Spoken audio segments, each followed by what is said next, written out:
ദൈവം സ്നേഹം തന്നെ. അപ്പോൾ ദൈവത്തിൽ നിന്ന് ജനിച്ചവരുടെ ഒരു അടയാളം എന്താണ്?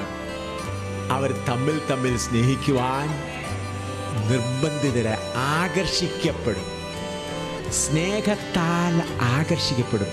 നമ്മുടെ സ്വർഗീയ കുടുംബത്തിൻ്റെ അടിസ്ഥാനം എന്താ? സ്നേഹം. ദൈവവും നമ്മളുമായിട്ടുള്ള ബന്ധം എത്രമാത്രം അടുത്ത ബന്ധമാണ്.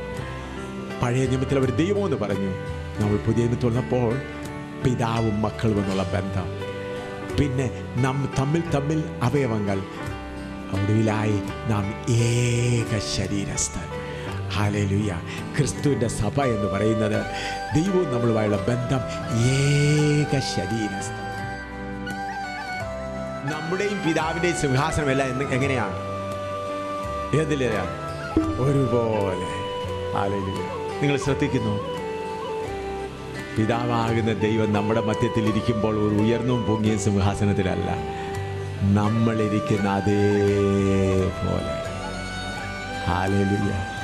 ആ നിലയിൽ നാം വളരണമല്ലോ. ഹല്ലേലൂയ. എങ്ങനെയെങ്കിലും സ്വർഗത്തിൽ കയറി പിടിച്ചാൽ പോരാ, വളരുവാനുള്ള ഭാഗ്യം. ദൈവത്തിൻ്റെ അതേ നിറവിലോളം നമ്മൾ നിറഞ്ഞു വരണം.